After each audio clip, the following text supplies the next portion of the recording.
हमारे साथ जुड़े रहने के लिए हमारे YouTube चैनल को सब्सक्राइब करें, साथ ही बेल आइकन को दबाएं। नेटवर्क न्यूज की खबरें सबसे पहले देखने के लिए।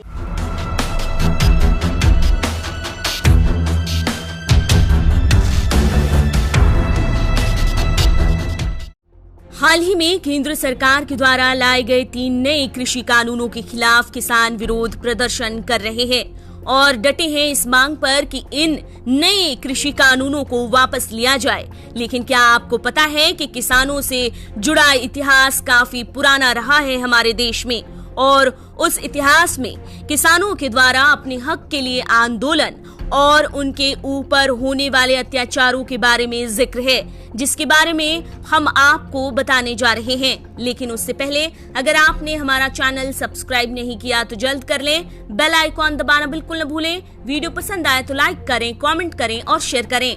भारत में किसान को अन्नदाता कहकर संबोधित किया जाता है, लेकिन इसी भारत में किसान इतना परेशान है कि आत्महत्या जैसे कदम भी उठाता है और न जाने कितने किसानों ने अपनी जान भी दे दी है। लंबे वक्त से प्रताड़ना, पीड़ा और दिन रात मेहनत के बाद भी रूखे सूखे से गुजारा और बड़ा कर्ज, किसानों का हद से ज्यादा गरीब होना और इन कठिनाइयों की वजह से उन्हें मानसिक अवसाद होना भारत के किसानों का एक आम सा परिचय भी है।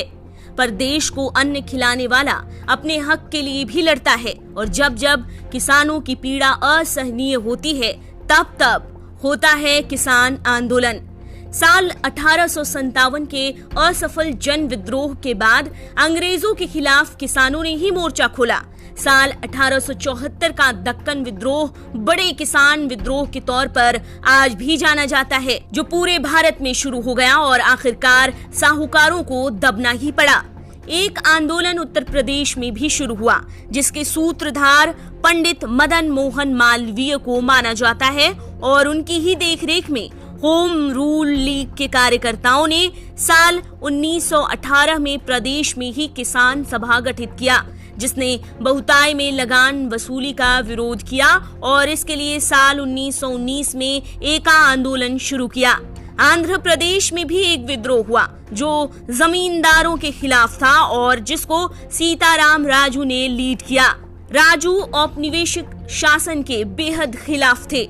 ये आंदोलन साल 1879 से साल 1920 तक पूरे जोरों शोरों से चला, पर 1922 के आने तक शांत हो गया।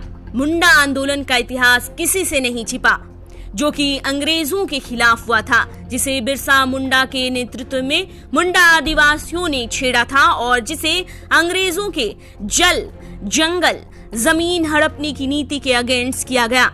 ये एक तरह से किसान आंदोलन ही था, जिससे प्रेरित होकर आदिवासी इलाके के किसान प्रोत्साहित हुए। इसके अलावा साल 1923 में अखिल भारतीय किसान सभा ने एक आंदोलन छेड़ा। ये आंदोलन भी काफी ज्यादा सक्रिय और प्रभावी रहा था। देश की आजादी के बाद भी कई किसान आंदोलन हुए, जिन पर गौर कर लेते हैं। इनके कई उदाहरण मिल जाएंगे देश में किसान समस्याओं के हल के लिए चौधरी चरण सिंह ने साल 1977 से 79 के बीच और फिर आगे भी आंदोलन छेड़े, जिनमें गन्ना किसानों के लिए काफी ज्यादा संघर्ष किया चौधरी ने। 2017 में मध्य प्रदेश में जो हुआ उसे नहीं भुलाया जा सकता, जब मंदसौर किसान आंदोलन काफी ज्यादा बड़ा हो गया, जिसके जरिए किसानों ने अपनी कुछ मांगे रखी। कर्ज माफी सबसे खास मांग थी। बात साल 2018 की करें तो महाराष्ट्र में किसानों ने आंदोलन किया और ये भी कर्ज माफी की मांग को लेकर ही था। कई आंदोलन ऐसे भी किए गए जिसमें किसानों ने अर्धनग्न होकर विरोध प्रदर्शन किया, जिसमें दिल्ली के जंतर मंतर पर तमिलनाडु के किसानों का किया जाने वाला आंदोलन शायद ही कोई भूल पाए। साल 2017 में तो इस आंदोलन में भाग लेने वाले किसानों ने ये तक किया कि अपना पेशाब पिया और चूहे खाए। ये आंदोलन सूखे की मार झेलने वाले किसानों ने कर्ज माफी के लिए ही किया। दरअसल तमिलनाडु के सैकड़ों किसानों ने ठीक 1 साल पहले कर्ज के बोझ में दबकर खुदकुशी कर ली थी। दिल्ली के बॉर्डर पर इस बार और इस साल किसान डटे हैं सरकार के नए कृषि कानून के खिलाफ और वे आने वाले 6 महीने तक का राशन साथ ले आए हैं। बस देखना ये होगा कि सरकार किसानों की मांग पूरी करती है या नहीं, और किसान कब तक दिल्ली के बॉर्डर पर यूं ही प्रदर्शन करते हुए डटे रहते हैं।